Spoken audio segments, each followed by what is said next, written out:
Hello everyone. You are welcome to this platform. My presentation today will be on Fermat's Little Theorem. This theorem was first developed in the year 1637 by a French mathematician named Pierre de Fermat. And this theorem has so many applications in mathematics as well as in cryptography. But before stating this theorem, let's first of all have an understanding of this concept. We know that if a and n are two integers with n greater than 0, then a modulo n, denoted a mod n, is the remainder obtained when a is divided by n. Take for example,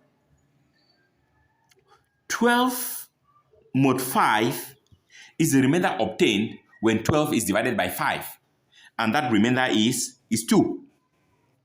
We also know that 20 mod 7 is the remainder obtained when 20 is divided by 7. We know 20 divided by 7 is 2, or remainder 6. So the remainder is 6.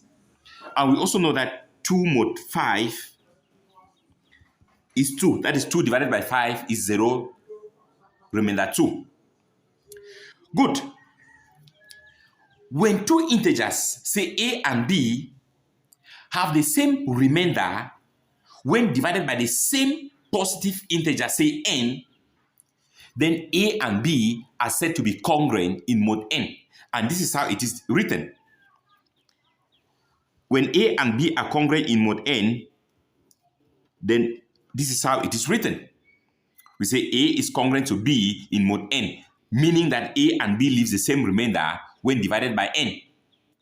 And from the few examples above, we can see that 12 and 2 leaves the same remainder when divided by 5.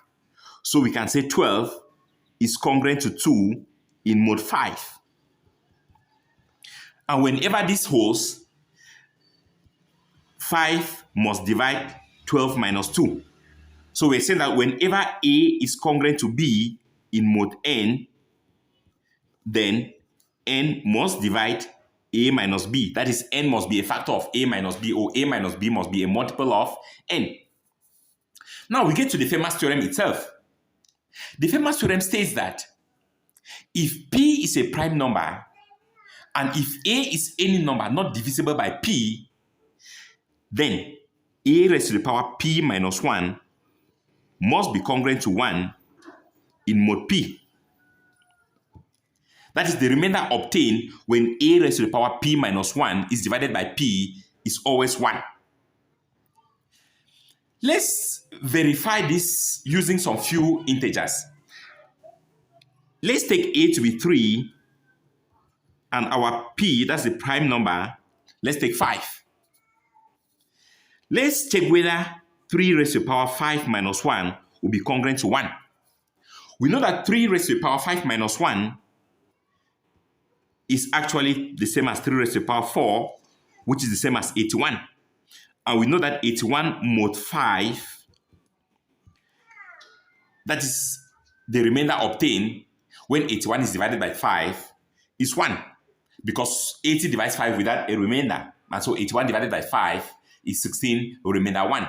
So therefore, we are saying that 3 raised to the power 5 minus 1 is actually congruent to 1 in mod 5. So Fermat's theorem is verified using these two numbers. Now this theorem can be used to find the remainder obtained when a very large number is divided by a prime number. Take for example, let's find the remainder when 3 raised to the power 87 is divided by 5. 3 raised to the power 87 is a very large number. So if the remainder is, say, x, then we are saying that 3 raised to the power 87 must be congruent to x in mod 5. Good. Now, from Fermat's Little Theorem, we know that 3 raised to the power 5 minus 1 must be congruent to 1 in mod 5. That is, 3 raised to the power 4 is congruent to 1 in mod 5. But we are supposed to find the remainder obtained when 3 raised to the power 87 is divided by 5. So at this point, we need to find that multiple of 4, which is very close to 87, but less than 87. And we know that multiple of 4 is 84. And we know 84 divided by 4 is 21. So we need to raise both sides of this congruence by 21. So if you raise this side to the power 21, this is what we're going to obtain. We have 3 raised to the power 4. All this raised to the power 21 must be congruent to 1 raised to the power 21 mod 5. And this implies that 3 raised to the power 4 times 21 is 84, which is congruent to 1 raised to the power 21 is still 1 mod 5.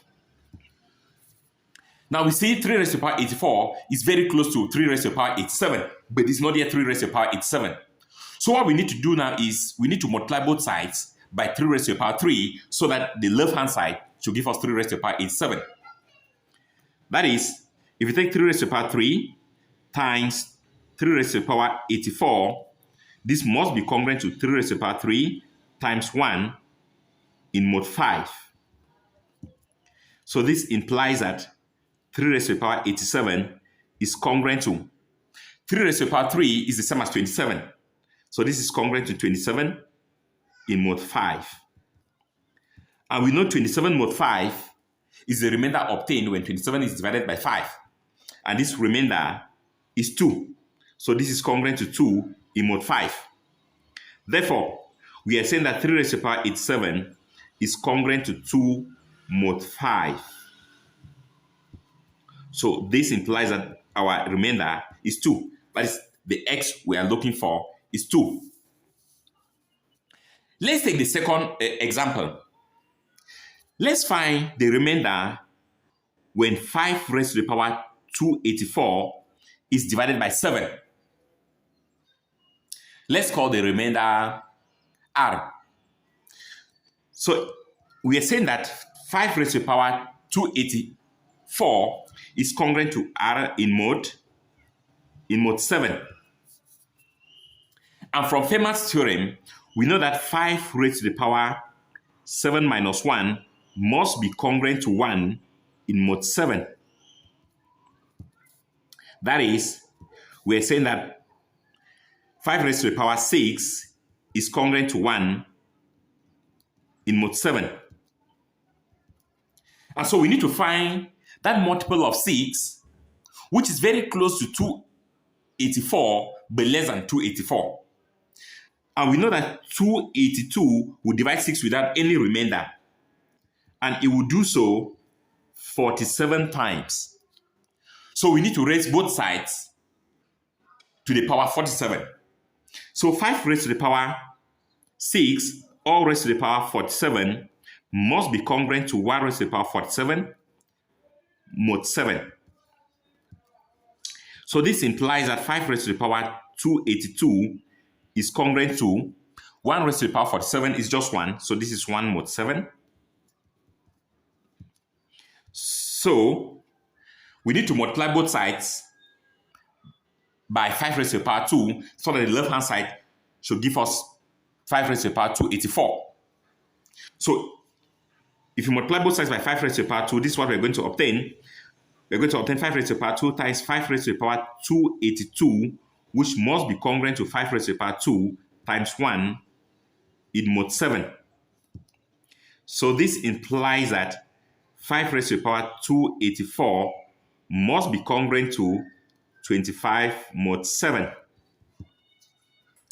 Good. So this implies that 5 raised to the power 284 will be congruent to, we know 25 mod 7 is the remainder obtained when 25 is divided by 7. And that remainder is 4. So this is congruent to 4 mod 7. Therefore, our remainder will be 4. Therefore, if you divide the number 5 raised to the power 284 by 7, you are going to obtain the remainder 4. That is one of the applications of Fermat's Little Theorem. In my next presentation, I will come up with a more generalized form of this theorem called the Euler's theorem.